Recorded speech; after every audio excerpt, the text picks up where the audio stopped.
Mr. Ranjha is back. Today's guest, Bilal Samad. Bilal, brother, how are you doing? Alhamdulillah, bro. Brother, thank you so much for coming here. Now, as everyone can see from your jumper over there, do you wanna let's see your jumper?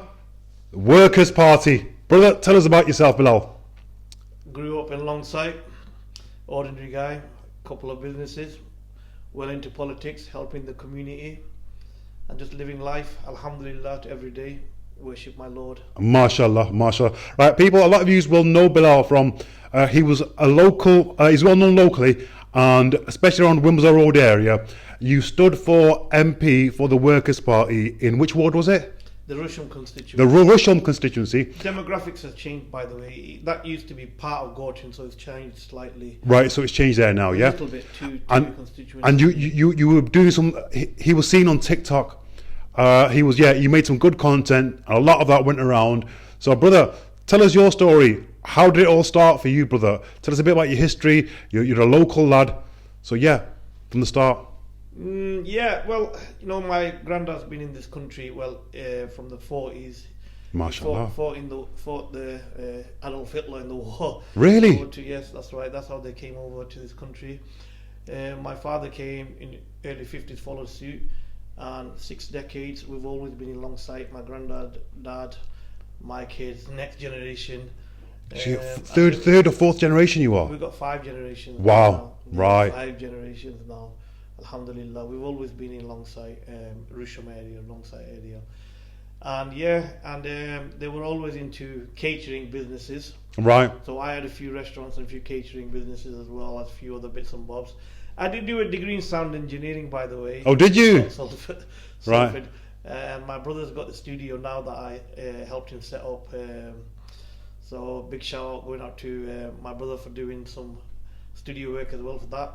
And locally, getting involved with local politics has been there for a long, long time. And alhamdulillah, I'm proud to say I've never in my life supported a Zionist or a lobby-backed party like Labour Party or any of these parties. Always been independent.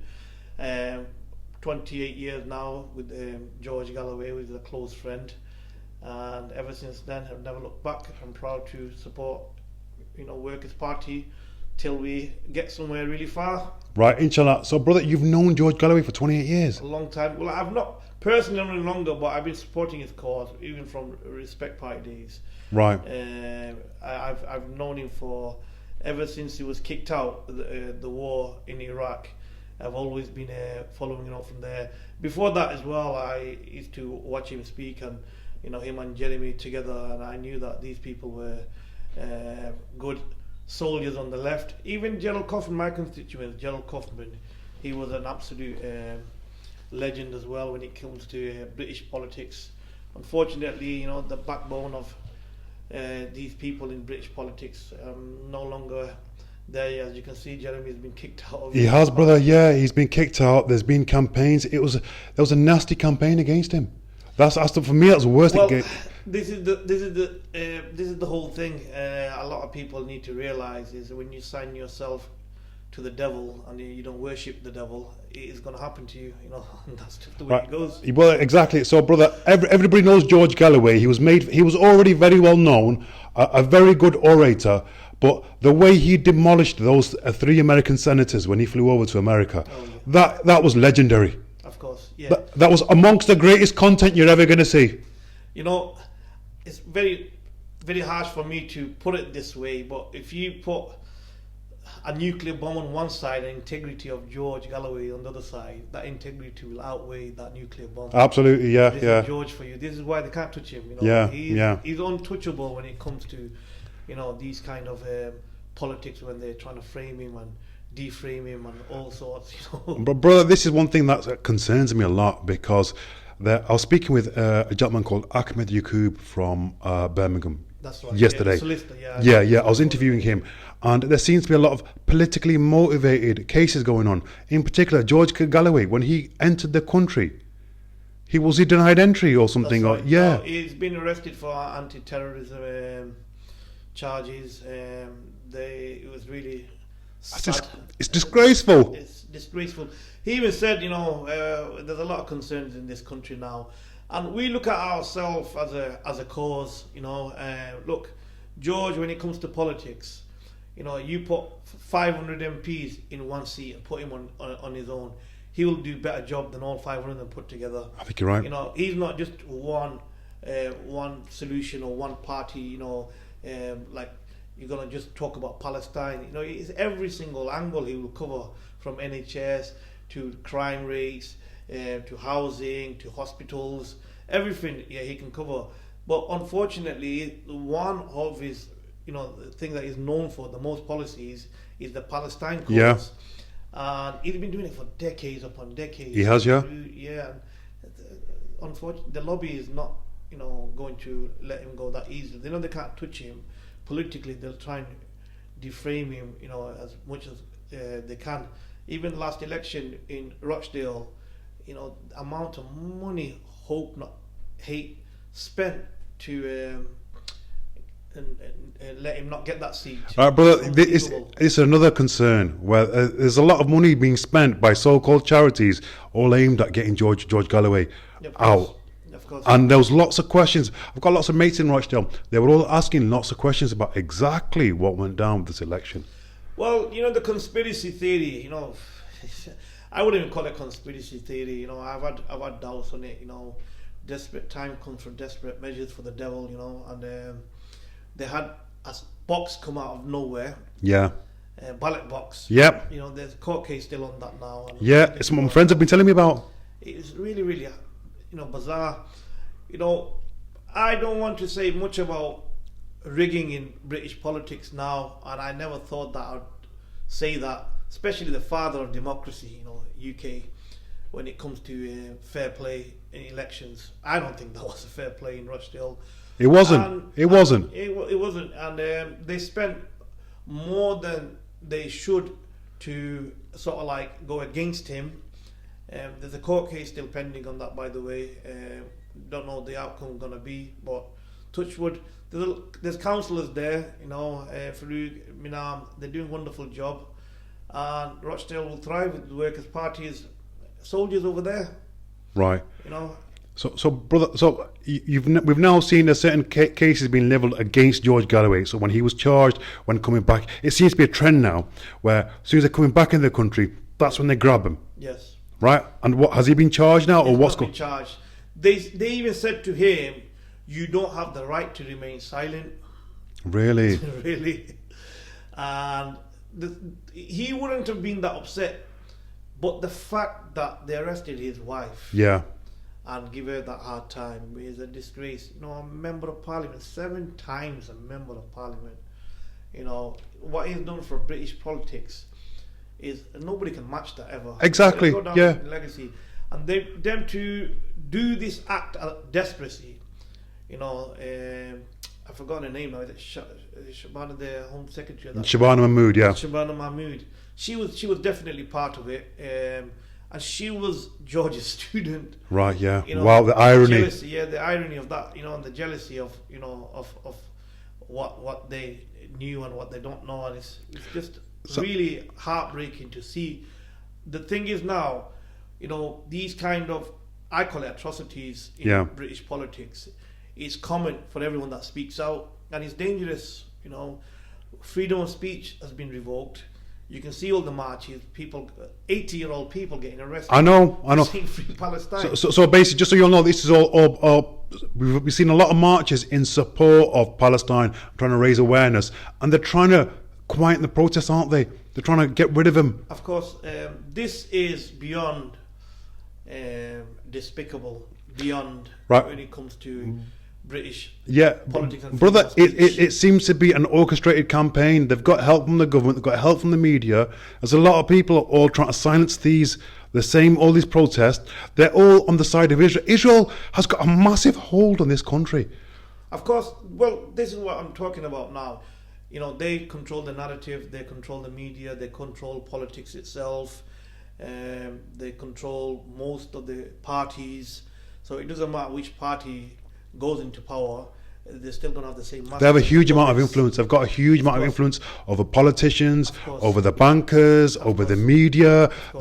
They've got a lot of undue influence, I would say. This is the part where it becomes dangerous and democracy fails when it comes to the truth behind British politics.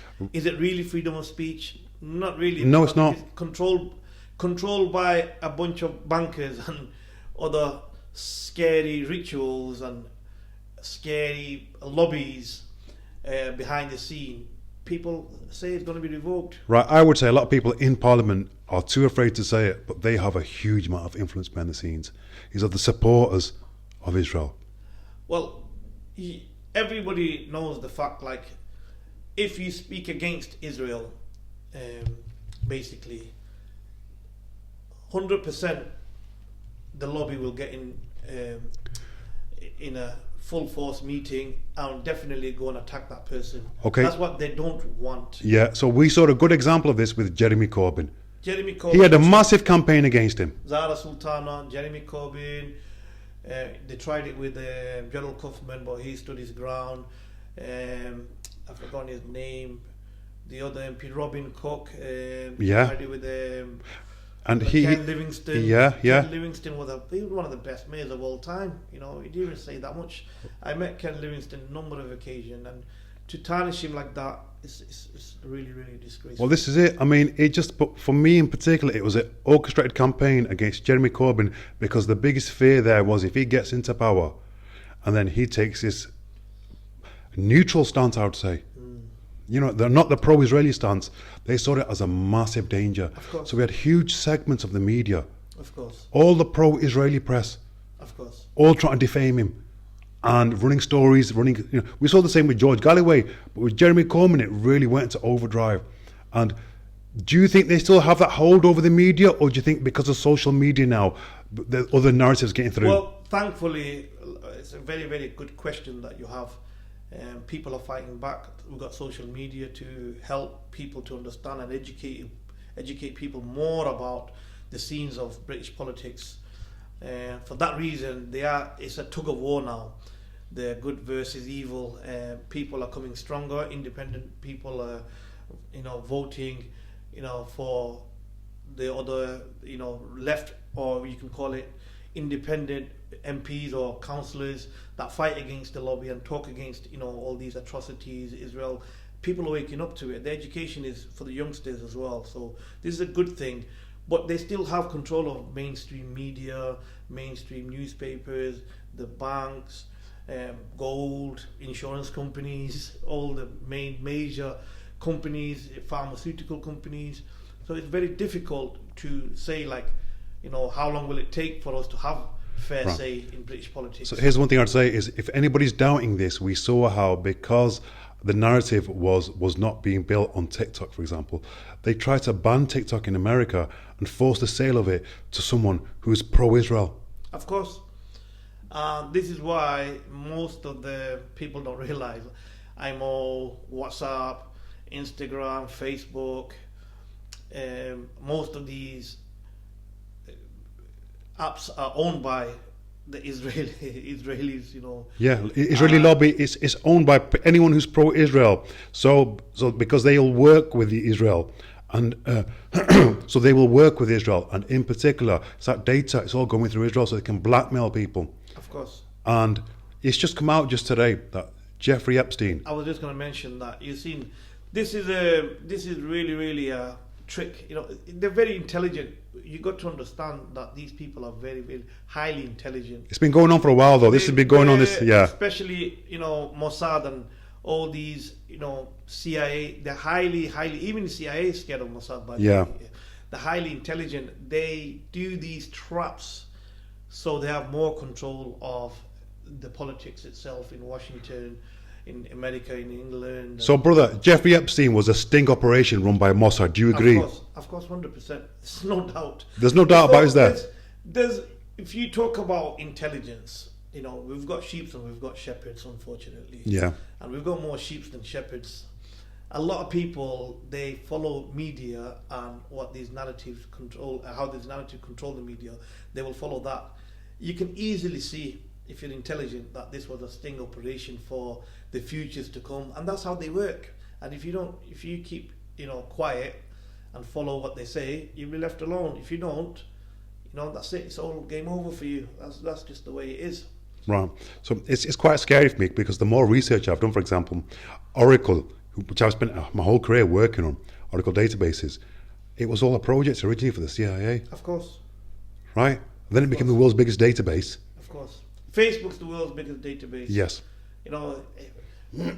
Mark Zuckerberg was he was controlled, and they praised him and took him and told him the value of this Facebook for their work is immense.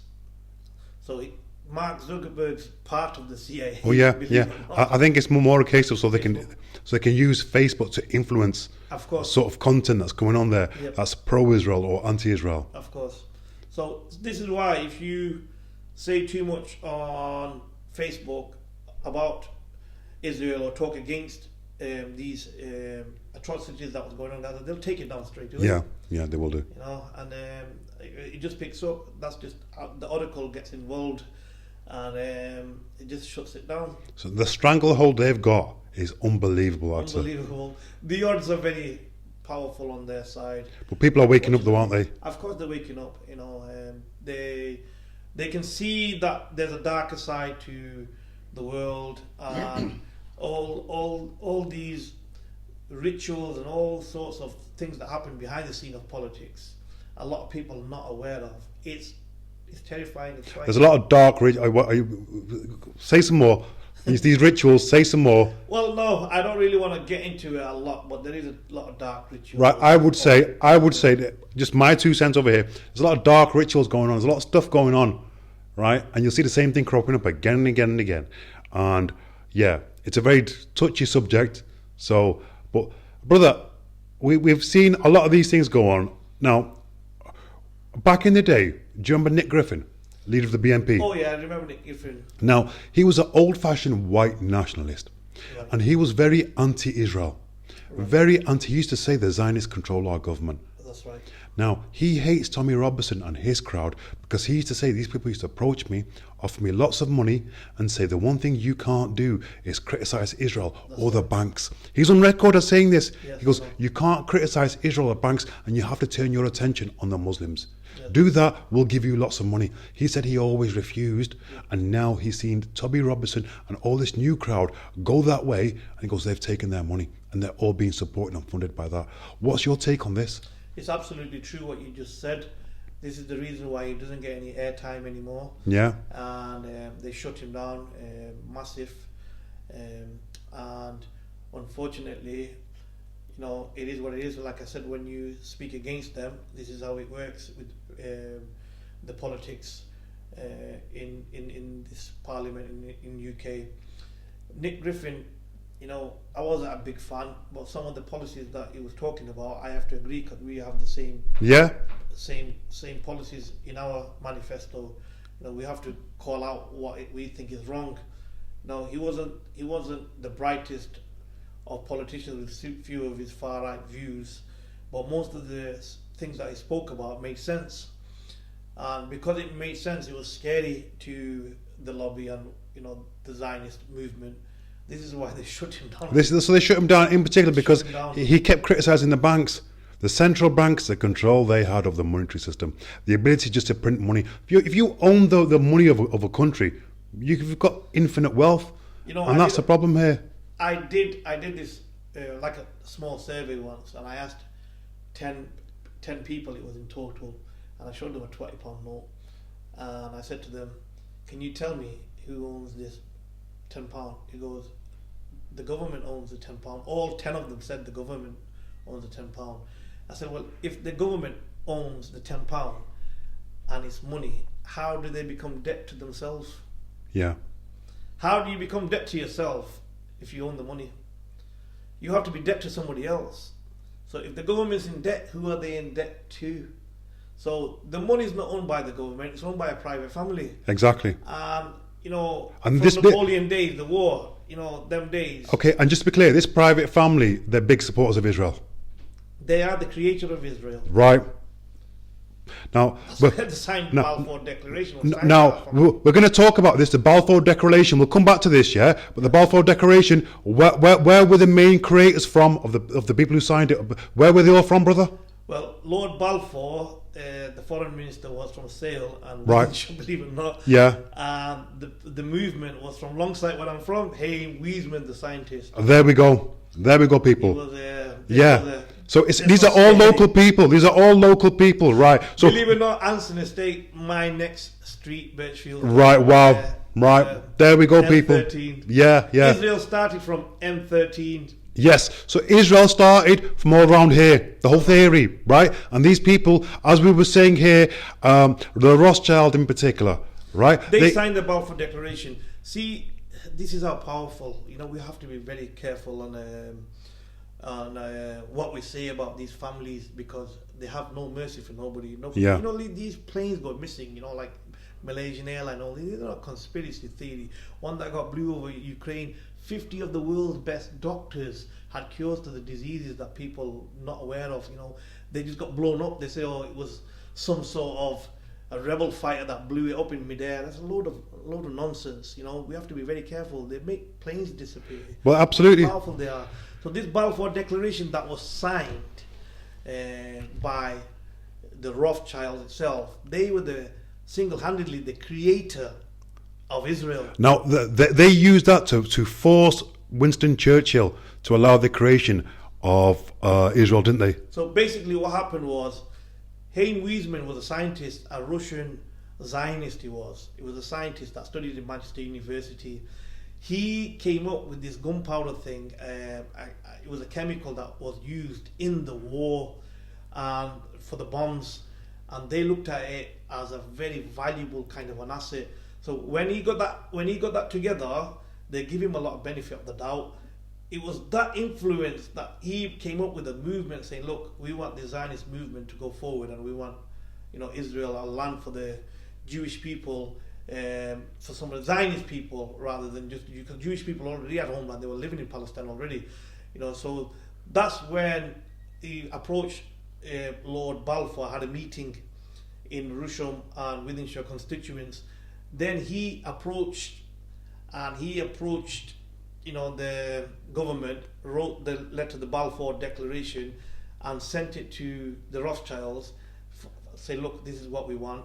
Please sign this declaration. And Rothschild was the single-handedly the main people who signed it, went ahead with it, and that's how they ended up with the Balfour Declaration that gave England the power to rule over Palestine at that time. To be quite fair, even the most terrorism that happened at that time was with the British. The Queen never set foot in. And she refused to. Queen Elizabeth II refused to set foot in Israel because of this very reason. Now, the first prime ministers of Israel were all former terrorists who were part of the Ertugrul group. They were originally bombing the British, weren't they? They're bombing the British hotels. The sergeants, all the sergeants were bombed.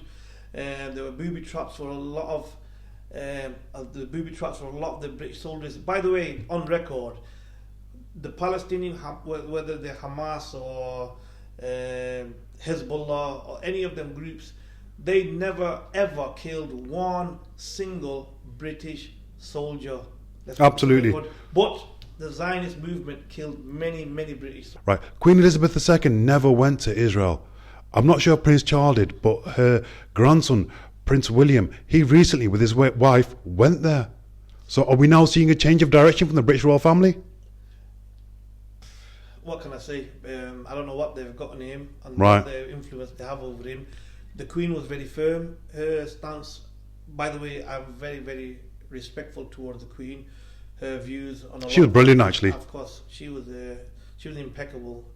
Beacon to service of her heart, from her heart, was unbelievable.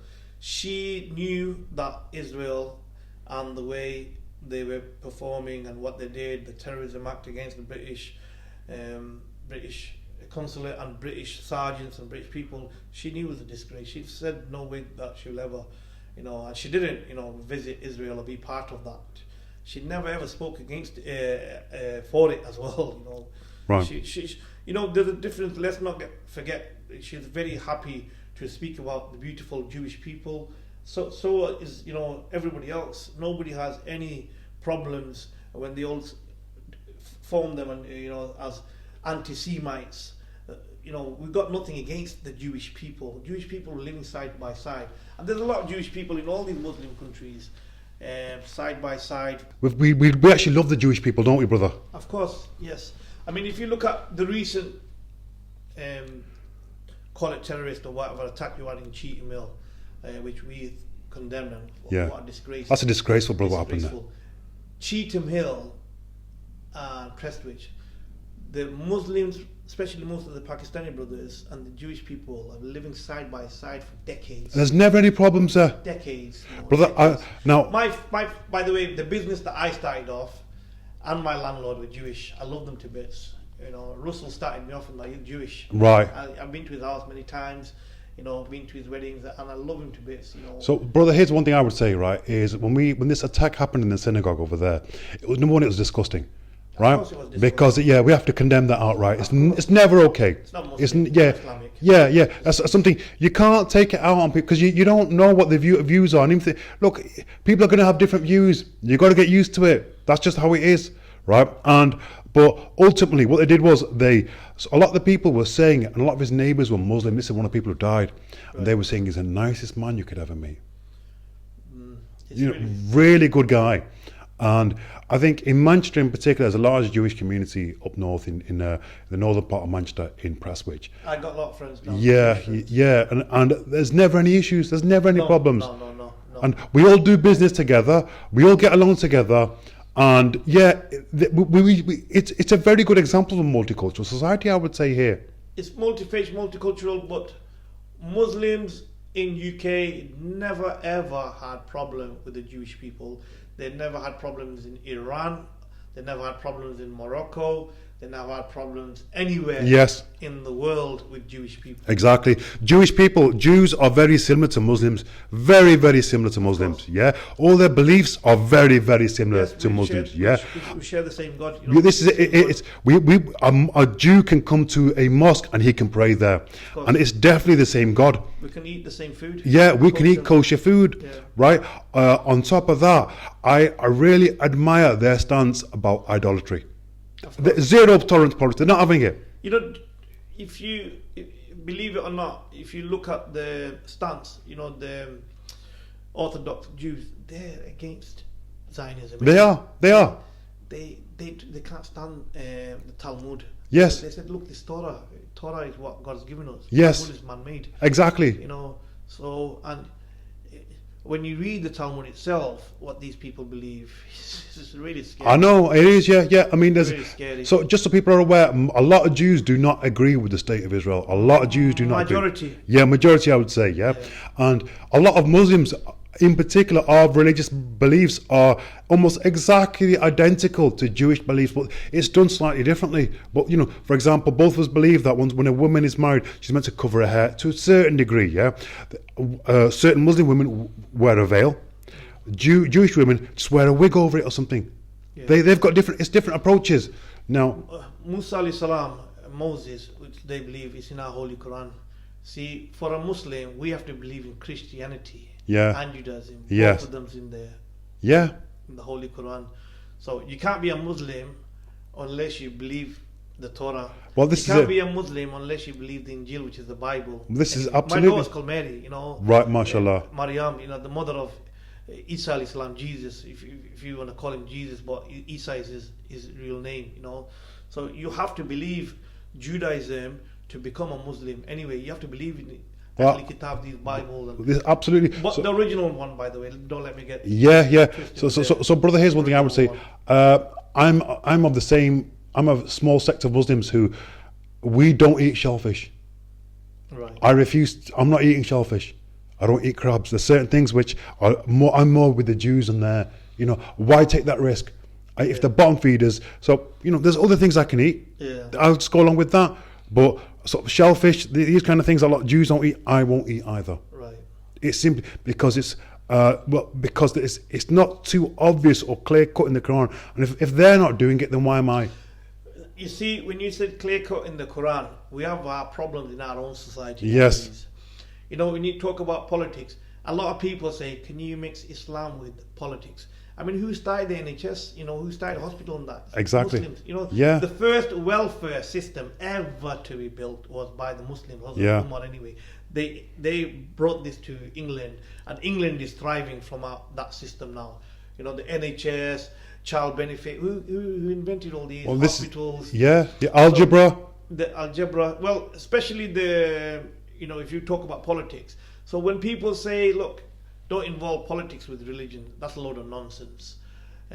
Islam has a lot of politics in it, where when people read it and look at it, they can actually benefit from it. And a lot of people, like England, like the welfare system over here, and other places where Islam, in countries like our own Muslim countries, they're actually walking away from that. This is it. And these people embracing. So why do you think a lot of people would want to rather come to a country who is embracing these things, where you see mass people coming into this country, and from a Muslim country trying to walk away from it? Well, these Muslims are walking away from what's supposed to be, a welfare system and things like that Muslims were supposed to infiltrate. I would say the UK has a lot more Islamic values than some Muslim countries. I will sit here rightfully and say, hand on my heart, that England is one of the best countries for tolerance in the world. It is, yeah. If you look at the amount of mosques, gurdwara, temples, synagogues, even house of Satan, country, they say, look, as long as you're respectful and you have law and order in your heart and you're disciplined from these things, everybody can rightfully worship. When you look at these things and the values, the welcoming they have is a good thing. Unfortunately, things are changing now with all this far right on the rise, and people having false narrative on media to show that Muslims are the problem, and it's because of a Muslim that this is happening and that's happening. Millions of people coming on the boats, with all these kind of problems that they're showing. It is really, really sad to see that it's becoming a bit of a decline and welcoming now. But the Commonwealth families, when Queen Elizabeth, we spoke before, it's been one of the best. Why do you think everybody wanted to come to England? Spot on, fully agree, brother. But so before we talk more about politics, one thing I want to ask you was, we were just touched on a certain subjects over there where it was the Rothschild family, certain powerful banking families who were involved in the creation of Israel. That's not a conspiracy theory, that's a fact, isn't it? It's a fact. You read the Balfour Declaration. Now, this is where it gets really bizarre. I'd love to find, if there's a good lawyer, come on, contact me. On the Balfour Declaration itself, it says the Palestinians must have equal rights. Yes. That's in the Balfour Declaration. You cannot rule them out, any other faith, any other religion. The Palestinians must have an equal right. That's completely ignored now, isn't it? It's completely getting ignored. So that is really scary. Even the Balfour Declaration itself is getting ignored. Yeah, so brother, let's talk about other things now. For example, I wouldn't really call this conspiracy theories, being painted as conspiracy theories, but coming out as being facts. Jeffrey Epstein was working for certain, I would Mossad. say, Mossad. And it was a blackmail operation, was a sting operation. Yeah, so that's almost a fact, right? The next one I've got is basically. By the way, God bless those girls that came, brave girls that came and spoke out. Otherwise, this could have went on for a long, long time. Absolutely, no, absolutely. The girl that died, I've forgotten her name now. The one who was the victim Australian of, one, the victim of Prince of former Prince Andrew, So, brother, Dr. David Kelly, what's your thoughts there? I was actually watching the program that I went to, one that George Galloway and a few other people did. That program, Killing of Kelly, it's called. Yeah. It was in cinema in London and Everyman Cinema. We were actually talking about that every day, and obviously, this is. He was killed. As far as I'm concerned, he was killed by the state. This is the price you pay, and I will call him a martyr. These people are martyrs. I don't care which religion. That's for God to decide. Do you think he was killed by the British state? Of course. Right, absolutely. No I fully agree with that. Right. So, There's no doubt about that. so brother, our former MP, Robin Cook. yeah, Robin Cook, he mysteriously fell off a cliff, didn't he? No, Yeah, it is what come it on, is, you know. yeah, right. So, Sometimes, you know, there's a saying, you don't need proof when you have solid instincts. well, this is it, brother. Here's one thing I'd say. I wrote a letter to my MP at the time when Dr. David Kelly died. I was outraged because I knew it stinks badly. Look, he's been killed by the state. And my MP at the time, the MP for this constituency over here, he was a Liberal Democrat. He agreed. I've still got the email. He agreed. Was it Leach, something Leach? Yeah, Leach. He agreed. He's got in writing. He said to me, "I think you're absolutely right." And he said, one of his friends has written a book about this, and he goes, "Look, there's no ifs, no buts. It was done by the state." Of course, yeah. And he agreed, and I've got that email in writing. So that's something, These are brother. highly intelligent people that died, you know. Yeah, absolutely, Robin Cook was highly intelligent. absolutely. You know, Yeah, by the way, if you guys want to watch The Killing of Dr. Kelly by George Galloway, the film, you can actually get hold of that if anybody wants that content. okay, I'll get people. it for you. People, you can watch that. I'd also recommend watching The Labour Files by Al Jazeera. Yeah. That will open your eyes about the way there was a sustained campaign by various segments of the media against Jeremy Corbyn, That's right. and just to paint him in a certain manner. You know when another thing I need to tell you, because I did come here with my Workers' Party top. I had people coming and saying, brother, look what's happening in Iraq. Or Yeah. look what they're doing in Palestine. Wallahi, it's the same people that went and voted Labour. Exactly. No. Yeah, So mate. first of all we had the Iraq War, right? Then everyone stopped voting for him. Then everyone started voting for him again. They Yeah. didn't stop voting for him. They highlighted the more Muslims joined him that time. We had more councillors at the time than any other time. You know, Muslim councillors when Iraq War happened. And they simply didn't care, did they? They did not care. I've spoken to many of them. You know, there were quite a few good people, especially in Rochdale. You know, these were hardcore Labour councillors. They switched and they said, "Look, this is evil. Are you guys crazy? Well, who am I? I'm going to have to answer to my Lord here." You know, and they joined Workers' Party, joined Green, and they seen, you know, the disgrace. But there's people still to this day. To this day, well, they don't care. so brother, do you think is Labour finished? Because my gut feeling over here, Labour's finished. I can guarantee you now, if Labour stood anywhere, that they will not have a chance with reform. It's a sad fact. Right. So Not that I support reform. I'm talking about facts here. So do you think what we're going to see now is there's going to be a collapse in support of the Labour Party because they allowed this to happen in Israel, the whole genocide? Of course. They allowed this to happen, right? They were party to it, if anything. Now, my biggest issue here is that Keir Starmer, right? When the Iran-Israel war was going on, the Iranians were smashing the Israeli air bases. They hit them all. They got through to all of them, smashed them, but then Keir Starmer gave the base in Cyprus. That's right. The idea being that if the Iranians were to target that, then it'd be an attack on a NATO nation, and he would have invoked Article 5 Right. and got NATO involved. Now that base seems to be permanently given to Israel now. That's right. You know, there's lots of Israelis now who are just taking over Cyprus. Yes, that's right. So I think that's disgraceful. Cyprus people were demonstrating against Yeah, it. It's yeah. not shown on media, by the way. Absolutely. And we've now got Shabana Mahmood, the Home Secretary, and She's a disgrace. she's a disgrace now. Can I just say it clearly? Say it. Shabana Mahmood, you are a disgrace, despicable, hypocrite. You're not a Muslim, you know, and you just don't have the heart to be a politician. To be fair, Right. So, brother, yesterday, no, absolutely, brother. Yesterday, I interviewed Ahmed Mahmood. He's stood as an MP against her in her constituency, and he said he's going to do so again. Yeah. Right. So good luck to him. Yeah. You know, if he needs, I hope there was some sort of a, quick election there. I'd leave mine and go and do that because that's one person that I'd love to see the end of the tunnel and just like bye. Just Yeah. Because she's been a disgrace. She was close to Jeremy Corbyn. She voted for the genocide. You know when they said shut the water Yeah. off for these, and the electricity of the Palestinian baby. Oh my God! Well, did she abstain or did she vote for it? She voted for it.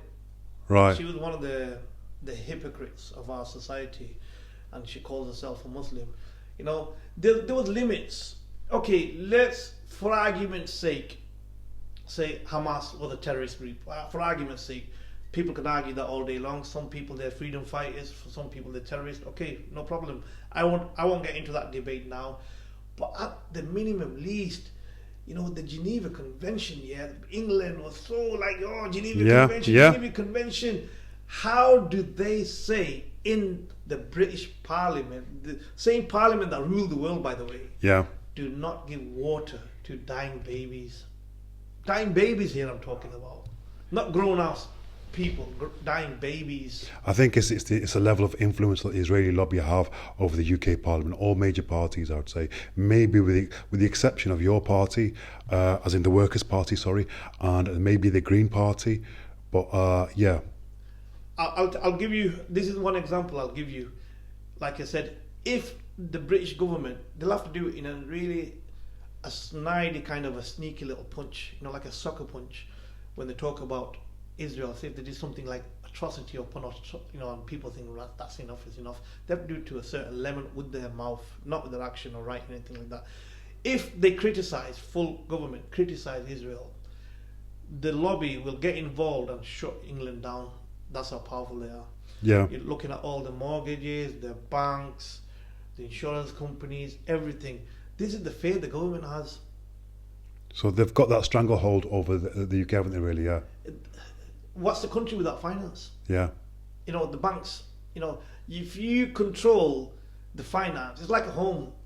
If the father's not earning anything, they won't even have any food. Yeah. You know, the rest of the kids and the wife, what they're going to do, you know. So these people, you cannot talk against them. When you talk against them, they give one warning to the government. Look, this is why the Queen, if anybody wants to see this, go to YouTube and see when Queen Elizabeth met the Rothschilds in near the gold, you know, where they keep all the gold safe.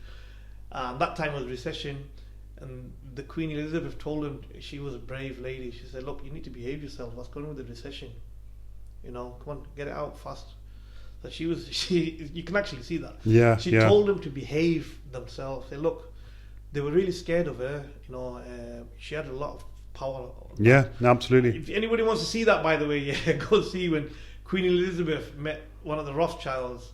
I think it was Jacob Rothschild or one of them in the gold safe, and what she said, you know. Right. So, brother, just a few questions for you. Your party, Zara Sultana.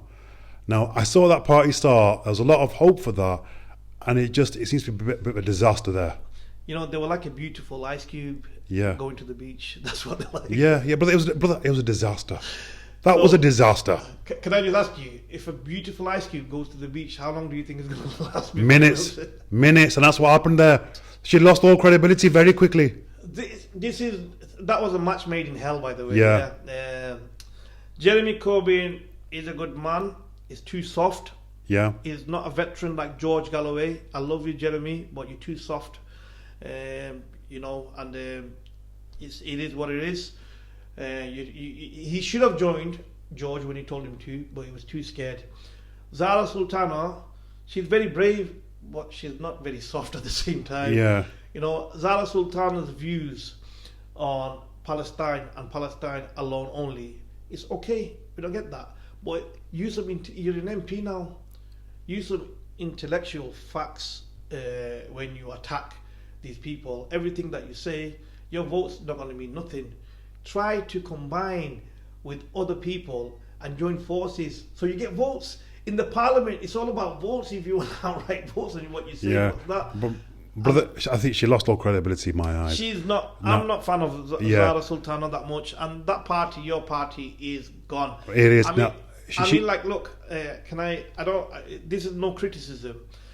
Our party, especially Workers' Party, when we talk about gender rights, we do not care what your gender is. Yeah. It's up to you. How you sleep with somebody else in your private life, we do not care. Yeah, absolutely. You go and do what you want. What we don't want you to do is try to educate my kids on what you are like. Exactly. Gender rights. Spot on. We don't want you to. My kids are my kids. You know, if they want to grow up like that themselves without your influence, going to this, that, but your party has influenced these things now. You know, they're saying, yeah, it's okay for somebody to go into school and educate these children and gay rights and this, like, okay, we're not going against that. George has never been against it. He's got many gay friends, many gay friends, and you know, all these things. All he's saying is, look, stay away from my family. I don't want your education in my household. Now, here's the thing I would say is I don't like people changing or transitioning before they hit the age of 18. I think give them a chance to grow up, settle down, and it's their right. Whatever they decide to do, but the way it's being pushed at the moment, it seems to be an agenda more than anything else. Of course, it's an agenda. It's coming from the same lobby. Everybody knows that. Yeah. So we know, you know, all these education and all, you know. By the way, let me tell you about education. You know, we condemn 6 million innocent Jews that died in Germany, World War II. My granddad fought to liberate them Jews, by the way. You know, his cousins passed away, ships blown to smithereens. 3.7 million Muslims, believe it or not, died. Yeah. There's over 5 million from West Bengal, you know, that came over there, and India fought Adolf Hitler for these Jews. Why in history that you'd never ever hear of them? Never get a mention. And or a poppy. My granddad's name was never mentioned as a poppy. There's graveyards in this country, by the way, guys. You can go and visit these war dead, you know, that Muslims that died. You have the facts there. Go and study in the libraries, all there. Why is it that the Jews will always use that Holocaust card, but we as Muslims can never use our Muslim card? I think what's happening here is they use for defending the Jews. The state of and Israel. By the way, let me get this clear before anybody twists and turns it. They were innocent people. Adolf Hitler was completely wrong and may burn in hell. You know, so don't think that, oh yeah, is he praising Adolf Hitler? You know, let's get that side. Absolutely, brother. So I'm a bit concerned about the whole agenda they had over there. Plus the money. She started this party, your party, and there's a load of money that came in. And someone's got control of the bank account, and there's questions being asked about that, and it's just the whole thing's become a joke. So they've lost a lot of credibility. Now, how is it going to go going forward? We're going to have lots of Workers' Party MPs standing. We've seen some independent MPs. There's 5 at the moment. We're going to have a lot of independent party. We've got a lot of Jewish people standing up as councillors as well, coming up as well. Hopefully, right. You know, as local councillors. Workers' Party, you know, last election, 140, I think something 140 to 150 MPs stood. We were supposed to raise 130,000 votes. All we needed was one MP to go through to make it a major party, by the way. That was a miracle. Workers' Party was a miracle. It's the first time ever for a small fringe party to do that well in that many votes. So, you know, whatever Jeremy and Zara decide to do, you know, with their party, your party, rather than join forces, because this is the kind of common sense. George talks with heart and common sense. He says, look, your enemy is my enemy. These people that we're fighting, we're both fighting together. Why don't we collaborate and fight them together? But, you know, and, you know, you can have the leadership. You take the leadership, or you call it what you want, but at least join forces, because our votes and your votes can do something to outperform Reform and Labour. Conservatives are not even in it, you know, at the moment. Now they're not even nowhere to be seen in the next election.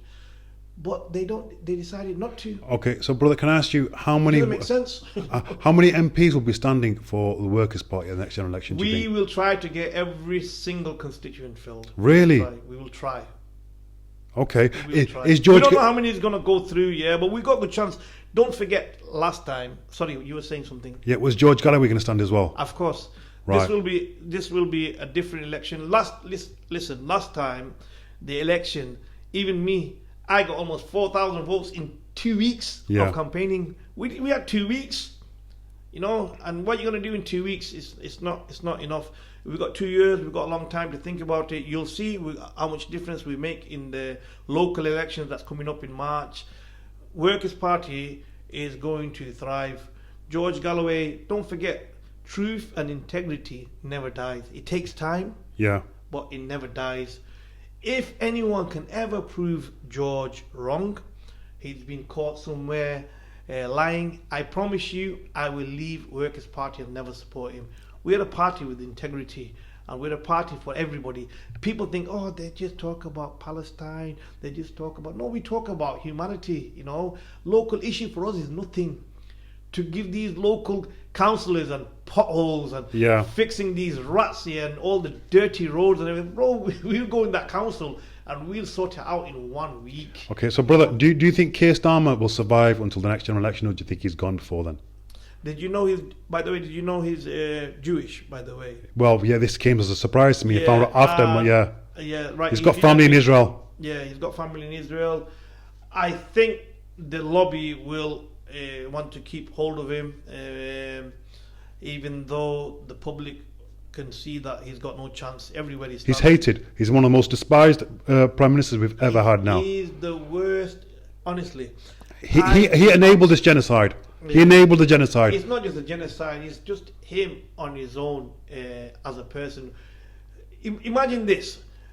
Veterans, that this country, when they went to the Iraq war, is completely wrong. But if I'm a soldier, there was Muslim soldiers as well, by the way. I'm defending this country. I have to go and fight that war. It's in my policy. I'll go to prison if I don't. Some people refuse to go, by the way. Some Muslims refused to go. They did the prison time. And they said, no, we're not going to fight this illegal war. People came back disabled, fighting for this country. Absolutely, yeah. And these disabled people now, their living standards was completely... How are they going to earn money? He stopped their disability. Yeah, good point. And if you look at this logically, what kind of an evil, human being that this guy could be. At the minimum least, we're talking about Labour's supposed to be the people for benefits and people who are poor and helping these people get back to a job and that. How do they attack the disabled people? Right. So, brother, quick question for you here, right? Doesn't make sense. Yeah, but this is it. Labour's finished. This is my gut feeling. Keir Starmer's finished. I don't even know if he'll survive until the next election over here, yeah? And the voters who would have voted for Labour are going to look for other alternatives. So we're looking at potentially Workers' Party, maybe independents, reform. How big a threat are they going to be in the next election, do you think? We are trying to collaborate with Green Party and a few other independent people. If they stand, we're going to support them, and if we stand somewhere that we think that we've got a great chance, so we have to use high IQ, high intelligence for the next election, general election, for that. But we are going to collaborate with independent people. We're going to say, look, your aim is our aim, your goal is our goal. If you're fighting the same cause, why fight each other? So George has come up with a very, very good strategy. We've got a great team. I love Imtiaz, our leader is Paul. All of these guys, they know what they're doing, and we just need a bit of time. Don't forget, this new party, they've grown a fruit seed now. For us to at least see the tree grow and enjoy the fruit, it's going to take a bit of time. That's it, yeah, yeah. We can't rush into it. We've done very well. Look, last election, the votes that we've got, we've done brilliant. Okay, so everyone knows Workers' Party now. Yeah, so brother, how many votes did you get in the last election? About 3,800. Right, like that. And you reduced his majority by how much? 15,000. And can you name the MP who you beat here? Afzal Khan, was it? Yeah, Afzal Khan was the MP you stood against. MP. Yes, right. It's Labour's stronghold. Yeah. Most people will vote Labour. They don't vote. But do you think he's going to lose a lot of votes on next? Do you think he's going to struggle? He won't pass next election. Sorry? He'll probably retire before next. He won't pass next election. Yeah. Next election, Rushom is Workers' Party or Greens. Right. I can, I'm not a betting person. I'm a Muslim, but I can bet you with my word that it won't be Labour, definitely. Okay. Now, brother, the other question I had was, what other policies do the Workers' Party have then, apart from obviously being able to Palestine? What about the European Union? You're still, I think George Galloway was quite famous because... Brexit. Brexit. Yeah, he voted against Brexit. So did I, Right. And, we had a referendum. Can I just say So did he vote against Brexit? Did he not support Brexit? He supported Brexit, sorry, yeah. Right. Did you support Brexit as well? Yeah, I supported Brexit. Okay. I campaigned for Brexit. For Brexit, yeah. Do you think it's worked out best for us or? Well, first of all, the Conservative League, when he started the Brexit, we had a referendum, right? And the referendum showed, a lot of people think like, oh, racist, because the Reform Party leader, what's his name now? Nigel Farage, sorry, yeah. Nigel Farage, when he was in the European Parliament talking about Brexit, everybody thought, oh, what a racist thing, what a racist. It wasn't racist. First of all, we did campaign for Brexit. The reason being is we wanted more control of Britain. We said, look, Britain should be controlled by Britain. Why is it that, look, just when Greece was failing, amount of money that we taxpayers were giving from this country, then another country, it was like a domino effect. We're working tirelessly over here to bail out other countries over there, plus their rules, their this, that. We can do that ourselves in England. We close our border, we decide of who's coming in, who's going out, rather than just free flow, because we didn't even know, because it was getting spiraling out of order. And this is not racist. This is basic common sense. So if you had somebody like visitors coming to your house every day, and then you had a number of visitors, your family would get concerned. No, absolutely, absolutely. So, brother, in hindsight, do you think Brexit has gone as planned, or do you think? No, because they lied to us on a lot of things. The trade, we were supposed to have the trade with them. Still. Yeah. These things that these guys, the politicians, that they promised that they'll do, they delivered. What happened was, when the referendum came, they were planning like, oh, we'll give them referendum, the Brexit, and most people will say we're staying with, they didn't expect majority to vote leave. Absolutely, yeah. So they did not get leave, so they didn't have plan B, or if it does happen, what we're going to do. So there was no deals made. Okay, so brother, so let's assume you get elected and you form part of the next government. Would you still stick with Brexit, or would you maybe look at getting back in? What would be your stance then? I will look at changing things for Europe. We'll work with our European partners. But still keep Britain on the outside of Britain outside on majority of the say, but trade-wise, communication. Say if you wanted to live in this country, or we went abroad there, have a bit more security on that as well, and make it fair. Okay. So, because I'll give you an example. Look, let's be fair over here. Okay, let's be fair. As independent. Because to be quite fair, I'm an ethnic. In this country, even though I'm British, I'm ethnic. Yeah. Here.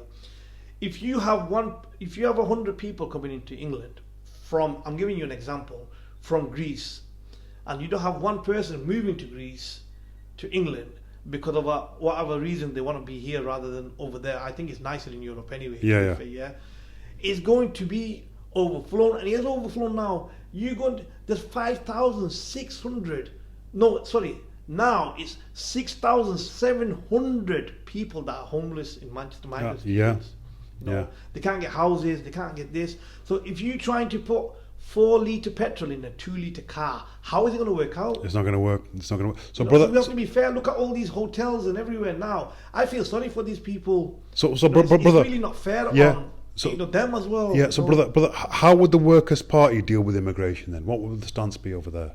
Oh, we'll make the immigration borders very strict. Right. We're not shy to talk about that. Because let's be frank, it's a soft touch.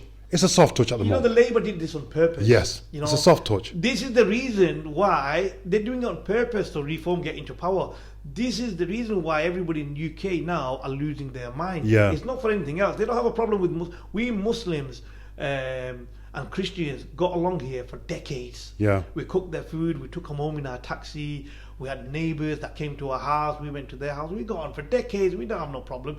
They're looking at us. Look what's going on over here. People, we don't know if they're good people or bad people, crimes or this, that, coming through boats over here. And to be quite fair, where they're coming from, they're not coming from Syria, they're coming from France. Yeah. Yeah. Yes. A safe country. If anybody, if Reform or any other people, they want to go and demonstrate, why don't you go to the French embassy and say, listen, you B-words are the cause of this mass immigration on boats. Why don't you sort your borders out? So, brother, this is what one of my problems been, where I've seen some of the protests going on outside these so-called asylum hotels, yeah, and I've gone there, and the people who are protesting against it are the best British people you're going to meet in your life. Yeah. right? But then you've got the people who are protesting, waving the flags, yeah? Absolute trash. I've tried speaking with them. I've seen this, interacting with them firsthand. They're absolute trash. Yeah. But the issue I've got is that some of the people that obviously the system is being abused. Of course. Right? So they're coming over here, they're all claiming asylum and so on, so they're coming by boats, and a lot of the ones, for example, there's a lot of hatred now against, I'm of Pakistani descent, against Pakistanis by lots of Afghans who have come here. They've literally come here from Afghanistan, and they're, one of the things and there's lots of hatred being against Pakistanis when they say, oh, you're like Israel, you're like X, Y, and Z, we want to destroy Pakistan, and the amount of hatred I get online from Afghans is, I'm not saying all Afghans, but so there's a lot of hatred that's come over. Now, for example, Rishi Sunak made a deal with the Indian government. Lots of Indian students have come over. I've got lots of good Indian friends, right? Lifelong Indian friends. But I think what's happened is they're coming over from areas which are very big BJP supporters. Sort of, That's what they did on purpose. Yeah, they're doing it on purpose. And now we've started seeing racial tension, religious tension in places we'd never saw it before, all by the more recent arrivals, and it's literally, and I don't want to sort of enforce any stereotypes, but you've got people coming out who come over on student visas trying to live here, and they're all ardent supporters of the fascist movement in India. And we're now seeing issues, for example, in Leicester and so on. So I think we need to we've got to have an open way we can honestly tackle this level of immigration and make it work for us, rather than just making it work for, I don't know who it's working for at the moment, to be honest. Did you know that there was almost 700? So what happened was, Priti Patel, Yeah. and Suella Braverman, Yeah. when they were leading there, did you know that they give 10,000 student visas to Bangladesh, 10,000 student visas to Pakistan, and 275,000 to India? That's it. Yeah. So over here now we've got over 800 student visas that's recently come, a couple of years. 800,000 on care home. None of the care homes existed. Yeah. Students are working just to pay their rent. That's it, yeah. Yeah. Who's to blame, brother? I know, this is it. This is a disgrace. It is. You talk about mass immigration problem. I feel sorry for the people that came over. Yeah.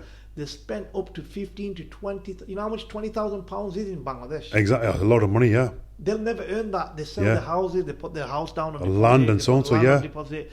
They're coming over here. Some of them are suicidal. Yeah. And Labour on purpose and Conservative on purpose, knowing that none of these colleges existed, knowing that these care homes didn't even exist, they were spending £40,000 to come over here. They got no job now, and what are they doing? They're roaming around here, still expecting to work or do something that they paid their money to come over for.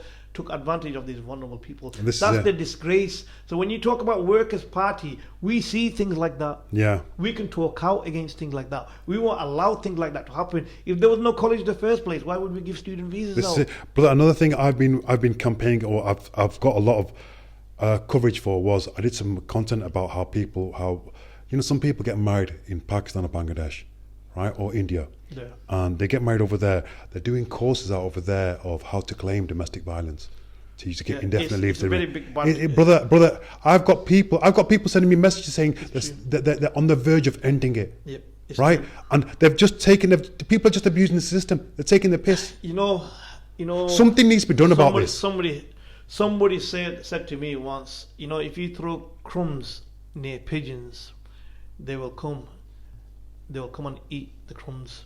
Bro, the system, when you throw this kind of system to people's faces, obviously they're going to abuse it. Yeah. You're throwing it on their faces. People that came over to this country and took advantage, whether it was a male or female, I'm not going to say the majority anyway, yeah, male or female, the British government helped them towards it. Yeah, absolutely. And they knew that this was completely wrong. So I feel sorry for the guy. They took advantage of him. He or she had another. Yeah. That's what's happened here, brother. A lot of them have already got boyfriends. This is what I said. In this country, one thing we have to realize that it's a secular state. The morals don't exist in this country. Yeah. You could have your 5-year-old. Call it about 5-6-year-old child. Yeah, who's your child?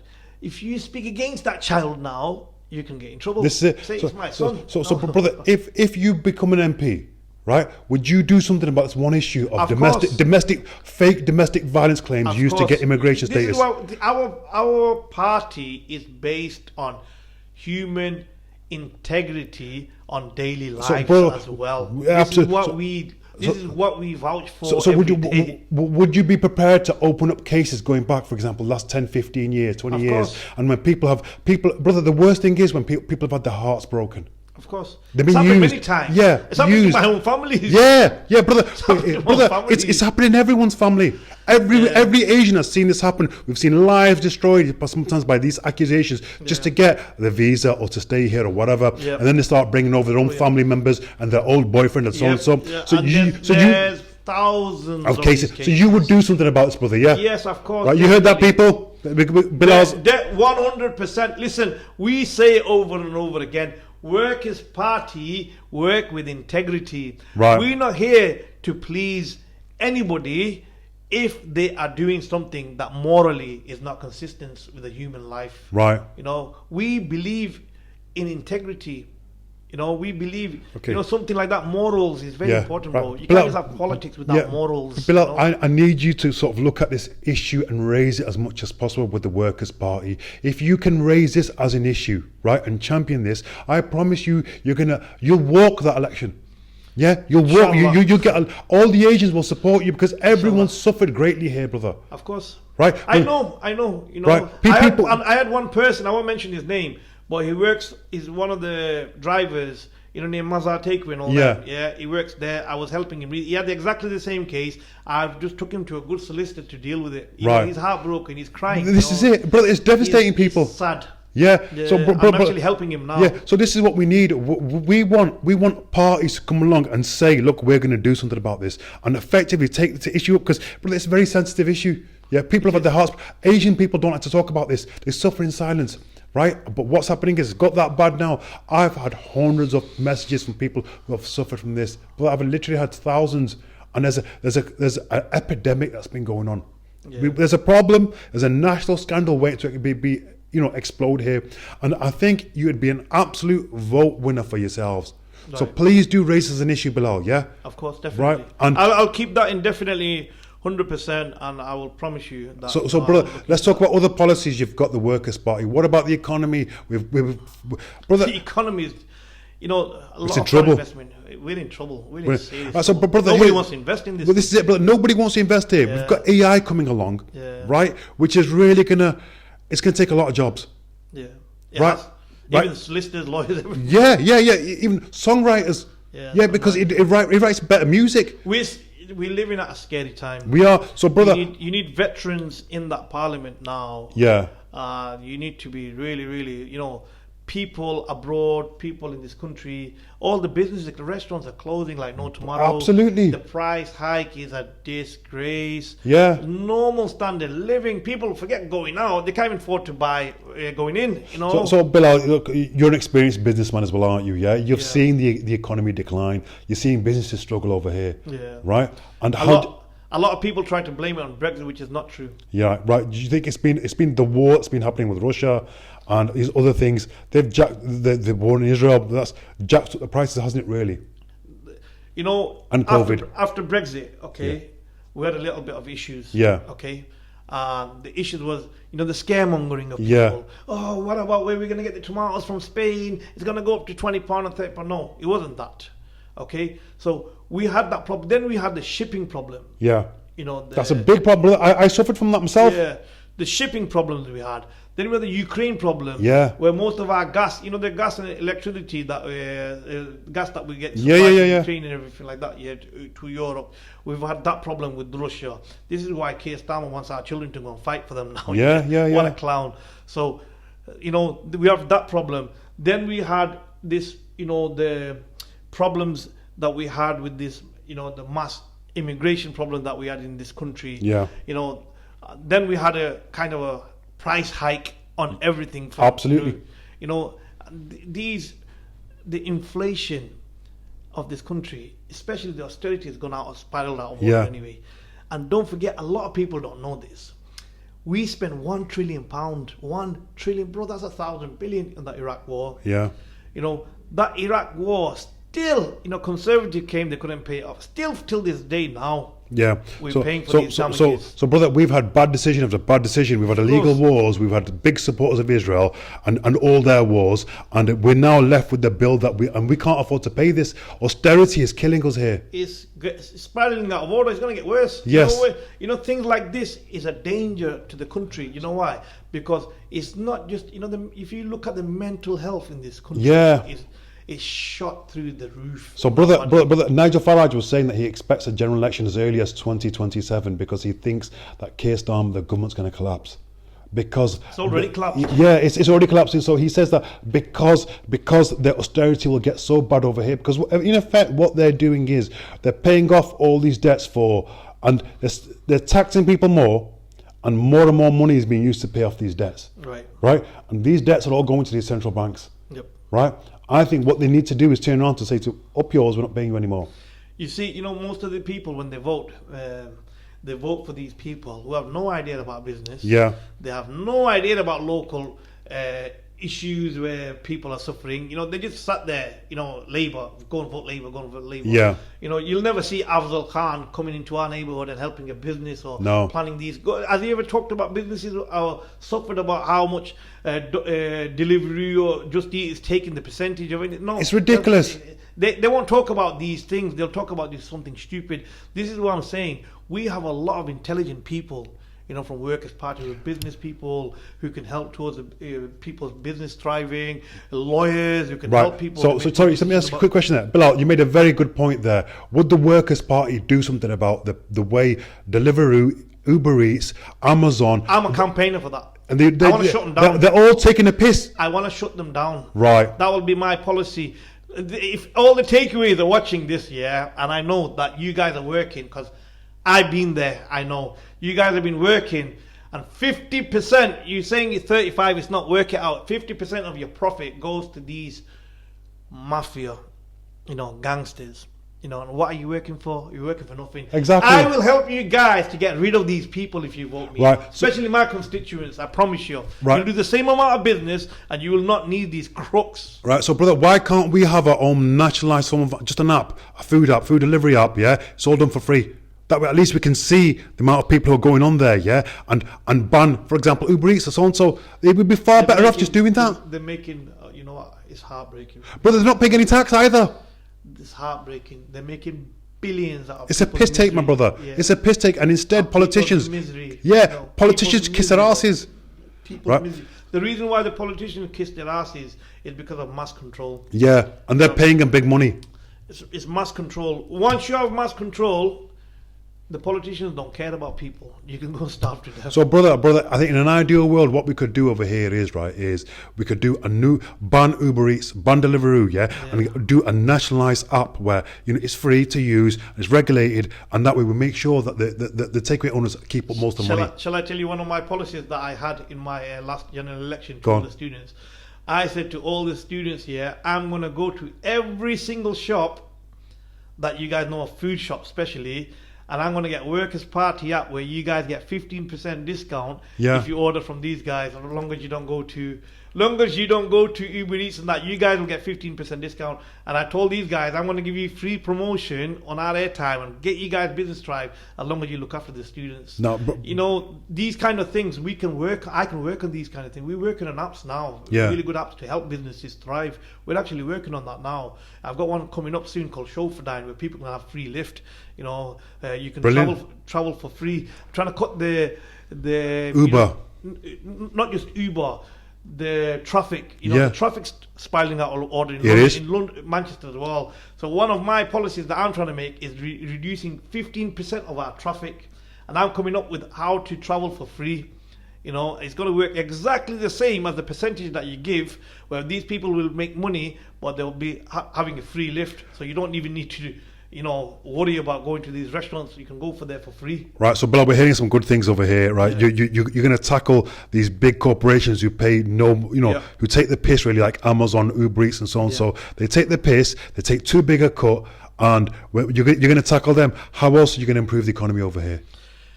Well, I don't know if you know this. You know, the tax that we get from corporation tax and national insurance and Yeah. that, VAT. We get 1. Let's sink this in. 1.23%. That's 1,200,000,000,000 pounds of taxes that we get a year from our revenue of taxes. They don't even spend half of that money on something decent. It goes towards all the bankers and all this, and it goes towards war, unnecessary war. It goes towards all these, the ships that we were supposed to be protecting the borders of. Yeah. Not even there. It goes towards so much thing.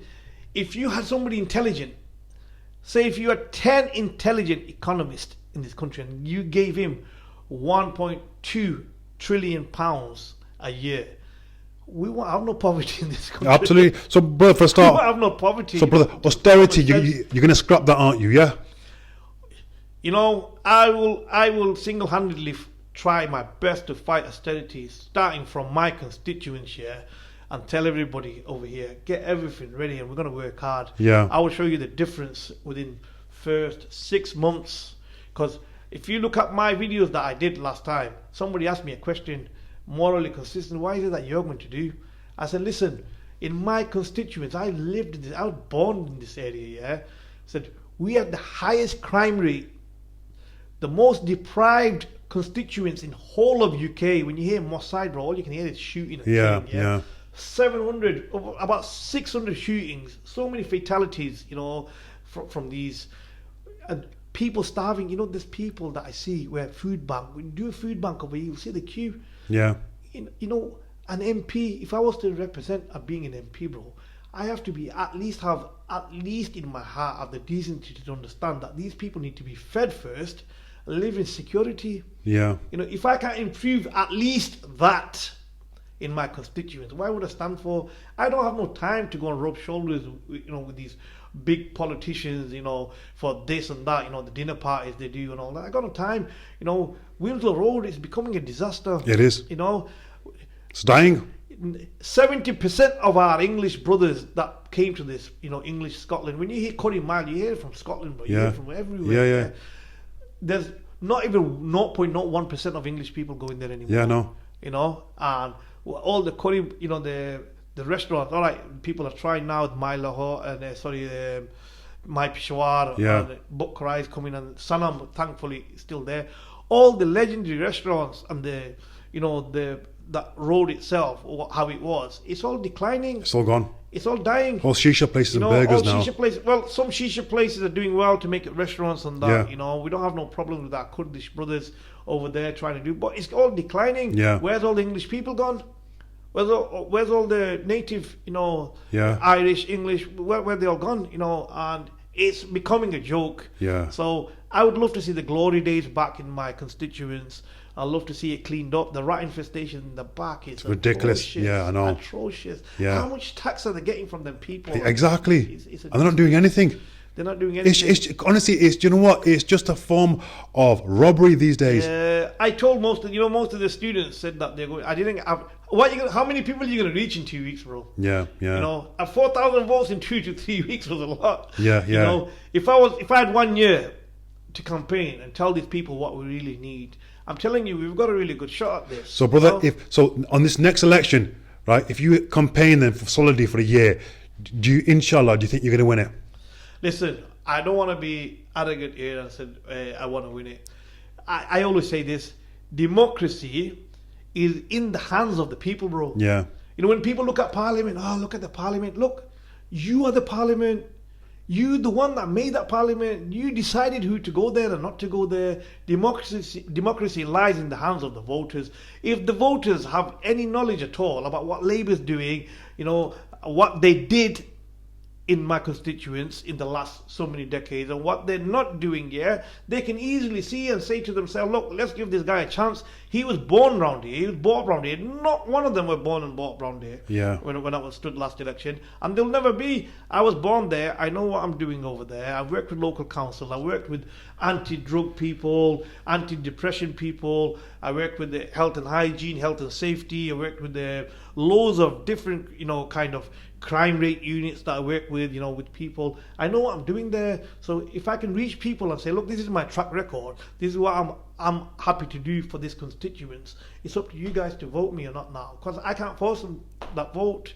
But if people have common sense and they say, okay, no problem, I'm not going to be scared in the parliament to keep my mouth shut. I'd go there and say, look, I was brought up in the Anson estate, the most deprived state in whole of UK. Yeah. And I know what my constituent needs. You have no choice, otherwise I'll be ringing in the head. So okay, brother. So before we wrap up this, is there any last points you want to make or anything like that before we wrap it up today? No, I really, really appreciate you doing this. Brother. As we get closer towards election time, I want you more and more on here, brother. Yeah, I will come. Listen, people. We're still Muslims, by the way, yeah. And out of the 18,000, so many things that God has created, Allah has created, the most highly intelligent thing He's ever created, He called all His angels, He said, is the human brain. He's given that to everyone. It's the weapon of mass intelligence. Use this brain. We're in a dilemma in England, embrace politics, bro. We say, somebody said to me, bro, I can't stand politics, but I can't stand Labour. The reason why Labour's in there is because you didn't get involved. Exactly. 67% last election, 67% of the votes were wasted, and these same 67% people are crying because they have 5 different bins in front of the house, the rubbish not getting clean, the streets are no good. I mean, why waste your vote? If you think that these people are not there for you, don't waste your vote, because this is where the problem is. If you all get involved, take your kids to politics. Politics is a dirty game. I understand that, but if you don't get them and educate them, then the bad people will always dominate it. If you believe that you're a good person, you want to change it, then you need to get involved. I'm telling you now, get involved. Don't vote for me. At least vote for somebody that you know that will make a change. Look before you vote. Okay. Don't blindly go and say, I want to vote Labour. So one thing I want to say to any of the viewers here is, if you have any questions for Bilal, let me know. Put them in the comments, and we'll have another meet up. And I think this time round we could go around the Curry Mile as well and look at some of the issues. Of course. I think we That'd be great. Let's get out and about more. That'll get more views as well. Yeah. Inshallah. And then inshallah, as the election time comes, I want to be meeting up with you regularly, brother, and we can make more content with you. I really, really thank you. Fantastic. From the bottom of my heart. Brilliant. Thank you, guys. Thank you Salam to all guys. Yeah. Look, Workers' Party, we promise to deliver what we say we will deliver. That's our promise here. We will deliver that. Yeah.